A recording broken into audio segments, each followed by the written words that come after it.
உலகம் இன்று என்ன பயன் என்று சொல்கிறார். அதுபோல மனிதர்களுக்கு சோறிட்டால் அது கடவுளுக்கு போய் சேரும். அதனாலே தான் அந்தளவுக்கு 1000 அகலம் எயிலே சிகரங்கள் 1000 செய்யல பகரும்போர் சிவஞானிக்கும் பகல் உணவுக்கு நெய்தலினாலே என்று சொல்லுது.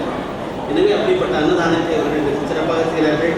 இந்த நாட்டிலே கோயில்களிலே அன்னதானம் என்கிற ஒரு மாபெரும் வழக்கம் வந்து இந்த மக்களெல்லாம் பசி பிடித்தி பசி தீர்ந்தாலே அவங்களுக்கு நல்ல குணம் வந்துவிடும். பசி இருந்தால் தான் மனிதனுக்கு தீமையான சிந்தனை வரும். திருட சொல்லும், பொய் சொல்ல சொல்லும், ஏதாவது பம்பு செய்ய சொல்லும். பசி அடங்கிவிட்டால் அவர்கள் உத்தமராக வாழ்வார்கள். அப்படிப்பட்ட பசியை நீக்கி இந்த அன்னதானத்தை அவர் செய்கிறார்கள். எப்போது செய்ய வேண்டும்? உயிலொத்த குஞ்சி கொப்பொத்து இருமல் புகப்புகா இருமல் வரப்புகா முன்னம் மயிலை புன்னையங்காரன் மடமையிலை சிந்தியாயாகில் அங்காந்திருப்பாய் இழைத்து என்று சேத்திரப்பிள்ளை தொண்டையில் சொல்லப்படும். சேத்திரப்பாவை சேத்திர வெண்பாவிலே சொல்லப்படும். குயில் போல இருக்கக்கூடிய கூந்தல், கண்ணகரேன் இருக்கிற கூந்தல், அது கொக்கு போல வெள்ளையாக மாறுவதற்கு முன்னால் நீ மயிலை புன்னையங்காலிலே இருக்கக்கூடிய அந்த மயிலை நீ சிந்திக்க வேண்டும். மயிலை கற்பகாம்பாளை, மயில் உருவமாக இருக்கக்கூடிய கற்பகாம்பாளையும் கற்பகம்பாள் காட்டுகிற கபாலீஸ்வரரையும் நீ சிந்திக்க வேண்டும். சிந்தியாயாகில் அங்காந்திருப்பாய் இழைத்து என்று சொல்லுகிறார். குயிலொத்த குஞ்சி, குயிலொத்த இருங்குஞ்சி குப்பொத்து இருமல் பயிலப்புகா முன்னம் மயிலை உன்னையங்காந்தல் மடமையில் சிந்தியாயாகில் அங்காந்திருப்பாய் இழைத்து வாழ்க்கையில் நீ மிகவும் ஏமாற்றுவார் என்று சொல்லுவார். அப்படிப்பட்ட தானத்தலை சிறந்த அன்னதானத்தை வழங்கி கொண்டிருக்கிற நம்முடைய பரிவர்த்தனா நிலையம், நம்முடைய அரசாங்கமே அன்னதானம் கொடுக்கிறது. மக்கள் நல்வழிப்பட வேண்டும் என்பதற்காக ஆலயங்களிலே, சர்ச்சுகளிலே, பள்ளிவாசல்களிலே அன்னதானம் செய்கிறார்கள். அதுபோல அன்னதானம் செய்வது என்பது மிக உயர்ந்த புண்ணியம். இந்த புண்ணியம் செய்கிறவர்களெல்லாம் மிக நன்றாக வாழ்வார்கள் என்பது நம்முடைய அருள் மறைகளுடைய வாக்கு. நம்முடைய திருமுறை செல்வர்கள் இந்த திருமுறை இந்த கோயிலிலே ஞானசம்பந்த பெருமான் தமிழிலே மந்திரம் சொல்லி இந்த பூம்பாவையை எழுப்பினார்கள். நெறிமொழி மாந்தர் ஆணையில் கிடந்த மறைமொழிதானே மந்திரம் என்பார் தொல்காப்பியர். நெறிமொழி மாந்தர் பெருமை நிலத்து மறைமொழி காட்டிவிடும் என்பார் வள்ளுவர். எனவே மறைமொழி மந்திரம் என்பது எந்த மொழியாக இருக்கலாம், ஊமை மொழியாக கூட இருக்கலாம். அப்படி ஞானசம்பந்தர் தமிழிலே மந்திரம் சொன்னார். பானையில் இருந்த இளமும் சாம்பலும் பெண்ணாக மாறியது. தமிழ் மந்திரம் பெண்ணாக உருவெடுத்த மாபெரும் திருக்கோயிலே இங்கே அன்னதானம் தொடங்குகிறீர்கள். உங்களுடைய அன்னதானம் ஆள் போல் கழித்து அருகு போல் வேர்த்து மூங்கில் போல் பின்னிக் கொண்டதன் மேலாய் மிக சிறப்பாக வர வேண்டும் என்று வாழ்க்கை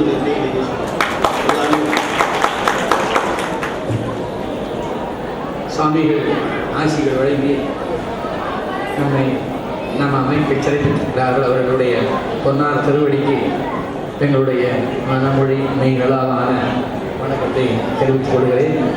இப்போது திரு மேனேஜர் சீனிவாசன் அவர்கள் சில வார்த்தைகள் சொல்லக்கூடிய அன்போடு அழைக்கிறேன்.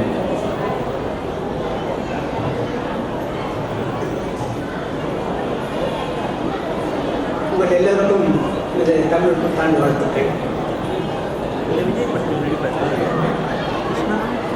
நல்ல நாளில் இந்த மாதிரி கோவிலில் நம்ம வந்து கூடியிருக்கோம். ஒரு நல்ல விஷயத்துக்காக கூடியிருக்கோம். மழை வேண்டி சுதர்சன் வரை யாரெல்லாம் பண்ணார், என்னென்ன பண்ணிட்டு இருக்கார், ஒரு குழு வச்சு அழகாக நடத்திட்டு இருக்கார். அதில் வந்து எனக்கு ஒரு பாக்கியம், அந்த கோவிலில் வந்து என்னையும் போட்டு ஒரு மேலே உட்காந்து வச்சு என்னை வந்து பெருமைப்படுத்திருக்கேன். அதாவது இவ்வளோ பெரியவர்களாக இருந்துச்சு, ஆண்டவர்களாக இருந்துச்சு.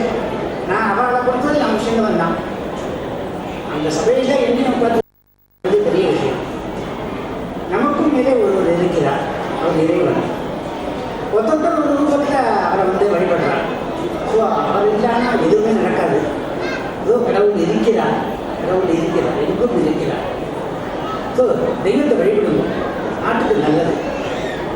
இந்த புத்தாண்டு வாழ்த்துக்கள் சொல்லும்போது அமைதி கபாலீஸ்வரர் கற்பகாம்பாள் எல்லோரும் நாடு சுபீட்சமாக இருக்க என்னென்ன பண்ணமோ அதெல்லாம் எல்லாம் பண்ணி எல்லா ஜனங்களும் சந்தோஷமாக இருக்கணும். இந்த வருஷத்துலேருந்து அட்லீஸ்ட் எந்த விதமான இதுவும் இல்லாமல் சந்தோஷமாக இருக்கணும் அப்படின்னு இறைவனை பிரார்த்தித்துக் கொண்டு ஒரு சின்ன சந்தர்ப்பத்தை எடுத்த எனக்கு சுதர்சன் அவர்களுக்கு நன்றி கூறி விடைபெறுகிறேன். வணக்கம். நமது அன்பினை மிக யதார்த்தமான வார்த்தைகளால் சுருக்கமாக பேசினால் நம்முடைய நெஞ்சத்தில் அது நிலைத்து நிற்கும். அப்போலே இருக்கின்ற நடிகர் அன்பர் திரு மேனேஜர் சீனிவாசன் அவர்களுக்கு நன்றி. கிரீஷ் அவர்கள் முன்னிலை வைத்ததை எங்களுக்கு பெரிய வாய்ப்பாக நினைத்துக் கொள்கிறோம். அவர்களுடைய வாழ்த்தையும் அமைப்பு மூலமாக உங்களுக்கு தெரிவித்துக் கொள்கிறோம். பெரியோர்களை இப்போது நாம் அவலாக எதிர்பார்த்து கொண்டிருக்கிறோம். நிறைவு பேச்சாக தன்னுடைய பேச்சை முடித்துக்கொண்டு எங்களுடைய உன்னதமான அந்த நோக்கம் அற்றால் அழி பசி தீர்க்க, அதான் அன்னதானம், அதை பற்றி எல்லாம் எல்லோரும் பேசினார்கள். அதை அவர்கள் இங்கு தன்னுடைய பேச்சுக்கு அப்புறம் துவங்கி வைப்பார்கள். அதற்கு பின்னாலே நன்றியுரை, அதோடு இந்த இனிய விழா நிறைவேறும் என்று தெரிவித்துக் கொள்கிறேன். இப்போது மதிப்புக்கும் பாராட்டுக்கும் உரிய ஐயா கணேஷ் அவர்களை இப்போது பேச அழைக்கிறோம்.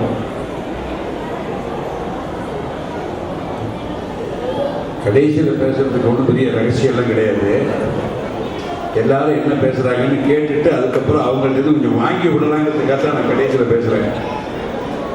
நிறைய தெரிந்தவர்கள் இங்கே இருக்காங்க, நிறைய பேருக்கு தெரிஞ்சவன் இங்கே இருக்கான், அவ்வளோதான், பெரிய வித்தியாசம் கிடையாது. ஏனென்றால் எனக்கு ஒரு பாக்கியம் உண்டு.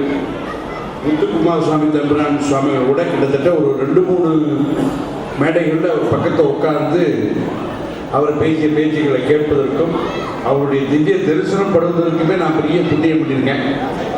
ஏன்னா அவர் கையில் மைக்கை கொடுத்து இன்றைக்கி 1 மணி நேரம் 2 மணி நேரம் ஆன்மீகத்தை பற்றி, தேவாரத்தை பற்றி, திருவாசகத்தை பற்றி தெளிவாக அழகாக எல்லாருக்கும் புரிகின்ற வகையிலே தேவைப்படுகின்ற அளவுக்கு பேசக்கூடியவர்.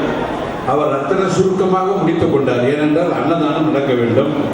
இவங்க பாட்டு வளவளன்னு பேசிக்கிட்டே இருந்தால் எப்போ அன்னதானம் ஆகையினால சுருக்கமாக பேசி முடித்து விட்டார். அதே மாதிரி அவர் பேசும்போது தனி ஒரு மனிதனுக்கு உணவில்லையில் இஜகத்தினை அழித்திடுவோம் என்பதற்கு ஒரு புதிய விளக்கத்தை கொடுக்கும்போது நமக்கு ரொம்ப அதிர்ச்சியாக இருந்தது. அதுக்காகத்தான் முதல்ல அவங்கள பேச விடுறது, அவங்களிருந்து கற்றுக்கொள்வதற்காக. அதே மாதிரி வைத்தியலிங்கம் பேராசிரியர் அல்லவா மிக அற்புதமாக பேசினார். தலைச்சோறு காக்கைக்கு, இலைச்சோறு நாய்க்கு. இதெல்லாம் நமக்கு தெரியாத விஷயம். இந்த மாதிரி கூட்டங்களில் கலந்துக்கும் போது தான் நம்ம அறிவே கொஞ்சம் திருப்தி அடையுது. அதே மாதிரி தேவநாராயணன் அவர்கள் புராணத்திலிருந்து இதிகாசத்திலிருந்தும் கதைகளை எடுத்து சொல்லி அன்னதானத்துடைய சிறப்பை சொல்லுகிறார். இப்படி பலர் பேசுவதை கேட்டு கேட்டு ராமதாஸ் அவர்கள் மயிலையில் வந்து இறங்கிய காலத்திலிருந்து இன்று வரை தன்னுடைய வளர்ச்சிக்கு கபாலீஸ்வரர் கற்பகாம்பாள் எந்த அளவுக்கு உறுதுணையாக இருந்தார் என்று சொல்லும் பொழுது என் கண்களிலே நீர் வந்து விட்டது, கண்ணீர் வந்து விட்டது. அந்த அளவுக்கு அவர் தன்னுடைய கஷ்டப்பட்ட காலத்தை மறக்காமல் பகிரங்கமாக வெளியிட்டு இதெல்லாம் ஆண்டவன் சித்தம், அவனின்றி ஒரு அணுவும் அசையாது, வானாகி மண்ணாகி வழியாகி ஒளியாகி ஊனாகி உயிராகி எல்லாம் அவன் தான் என்பதை ஆணித்தரமாக கூறி தன்னை ஒரு உதாரணமாக அதற்கு காட்டும் பொழுது என் கண்கள் குளமானது உண்மை. நானும் ஒரு காலத்தில் மதுரை மீனாட்சி அம்மன் கோயிலில் வேலை பார்க்காத காலத்தில் உண்டை கட்டி வாங்கி சாப்பிட்டவன் தான். 4 நாள் கொடுத்தா ரொம்ப அதிகமாக சாப்பாடு கிடைக்கிற இடம் கோயில் தான். எங்கள் சித்தப்பா பையன் வந்திருக்கான், என் தம்பி வந்திருக்கான், நான் பொய் சொல்ல மாட்டேன். அந்த உண்டைக்கட்டி வாங்கி சாப்பிட்டதுக்கே இவ்வளோ பவர்னா நான் ஆத்மாத்மா மீனாட்சியை கும்பிட்டு தான் எவ்வளோ பவர் வந்திருக்கு பாருங்க. சும்மா மீனாட்சி கோயிலில் கால் வச்சதுக்கே இவ்வளவு, அந்த உண்டைக்கட்டி வாங்கி சாப்பிட்டதுக்கே இவ்வளோ பவர்னா நான் மனப்பூர்வமாக மீனாட்சியை கும்பிட்டு இருந்தேன்னா அவருடைய கடைக்கண் பார்வையை மேலே பட்டிருந்தால் நம்ம எங்கே போயிருப்போம். இப்போ ஒன்றும் குறை வைக்கல, கும்பிடாமலே எனக்கு எல்லாம் செஞ்சிருக்கா, கும்பிட்டா என்ன செய்ய மாட்டாங்க. கற்பகாம்பாள் கபாலீஸ்வரர் மறக்க முடியாது. ஏன்னா நான் முதல்ல சென்னை டெல்லியிலிருந்து வந்து இறங்கியவுடன் குடியிருந்த இடம் மயிலாப்பூர். முதல்ல புதுத்தெரு, அப்புறம் நடுத்தெரு. இந்த கோயிலுக்கு நேர் எதிர்த்தாப்புல பேர் தான் நடுத்தரு, ஆனால் நான் நடுத்தரு நிற்கவே இல்லை ஒரு நாள் கூட. அது நல்லது, நடுத்தரு இல்லை நல்லது. இங்கே தான் குடியிருந்தேன். அதுக்கப்புறம் தானப்ப முதலி தெரு, சின்ன சின்ன தெருக்களிலே இருந்து எந்த நாடகம் போட்டாலும் அந்த பிரதியை எடுத்துன்னு வந்து முதல்ல கபாலீஸ்வரர்கிட்டையும் கற்பகாம்பாட்டையும் வச்சு இங்கே ஓதுவார் இருந்தார். அவருக்கு என்னை பார்த்தா ரொம்ப மகிழ்ச்சியாக இருக்கும். அங்கே வந்து பூஜை பண்ணிட்டு தான் நாடகத்தை போடுவேன். இதெல்லாம் எப்படியோ விட்டவரை தொட்டக்கிற பகவான் அவனா தன்னை இழுத்துக்கிறான். ஐயப்பன் கோயிலுக்கு நான் 25 வருஷமா போகிறேன். யார் போச்சுன்னா அவர் வர சொன்னார். அவனை ஐயப்பன் உன்னை கூப்பிடல, நெய்ய விஷயம் கொண்டு வா, இருமுடி தேங்காய் கொண்டு வா. நம்ம பிரச்சனையை தீர்த்துக்கிறதுக்கு நம்ம அவங்ககிட்ட போகிறோம். அவ்வளோதான். கடவுளோட வாவான்னு சொல்ல நம்ம பிரச்சனையை தீர்த்துக்க நம்ம ஆண்டவன்கிட்ட போகிறோம். அந்த பிரச்சனை எப்படி தீர்க்க முடியும்?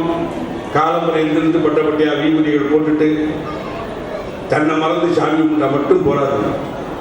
ஆன்மீகத்துக்கு முதல் வழியே அன்பு. ரொம்ப அருமையாக ராஜன் அவர்கள் பேசிவிட்டு சென்றார்கள்.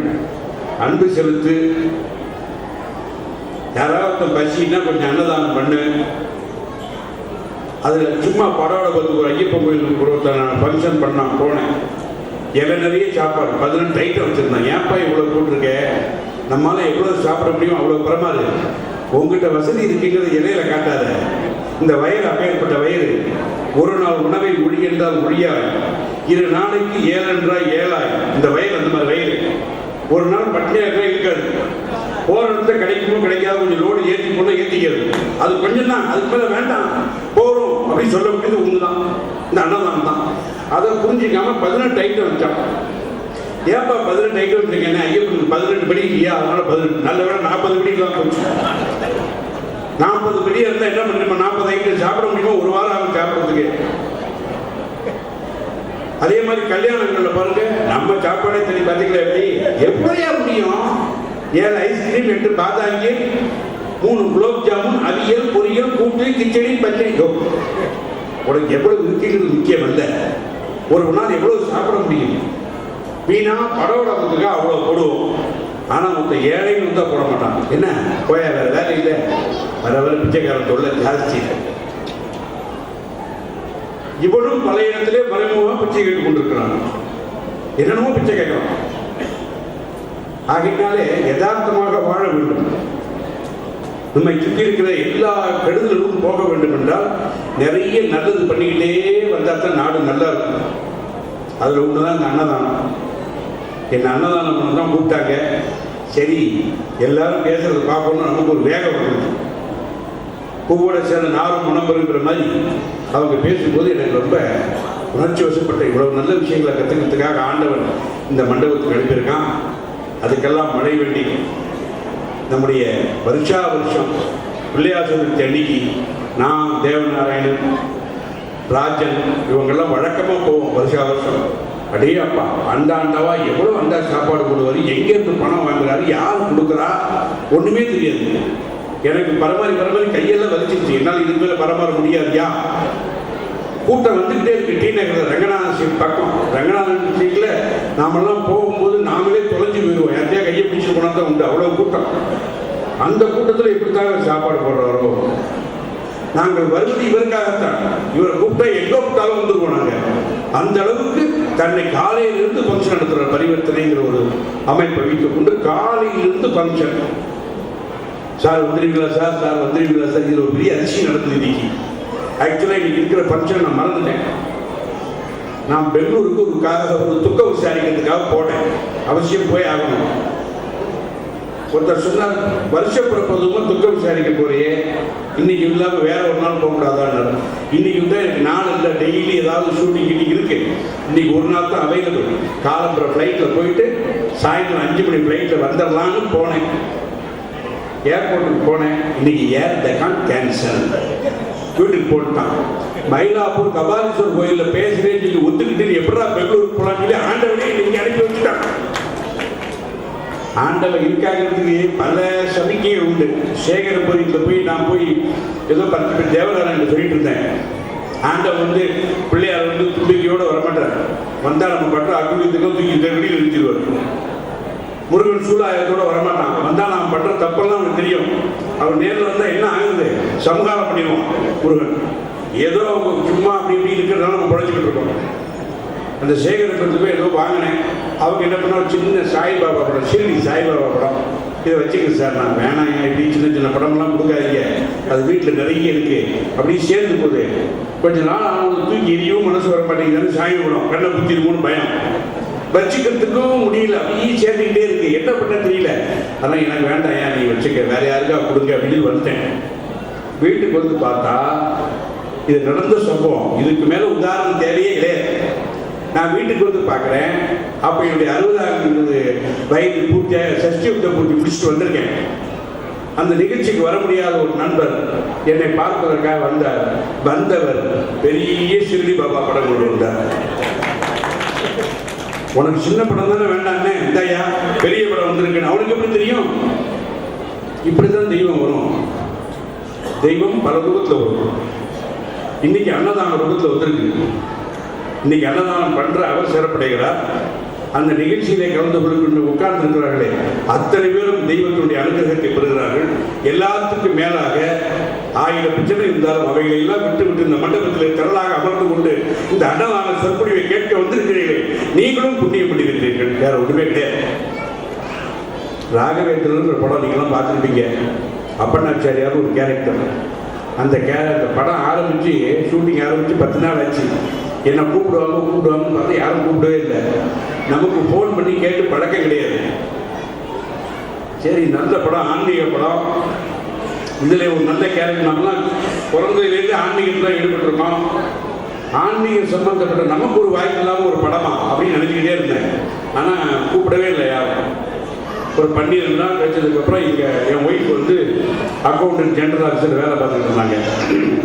அவங்க கூட வேலை பார்க்குற இன்னொரு பெண்மணி ராகவேந்தருடைய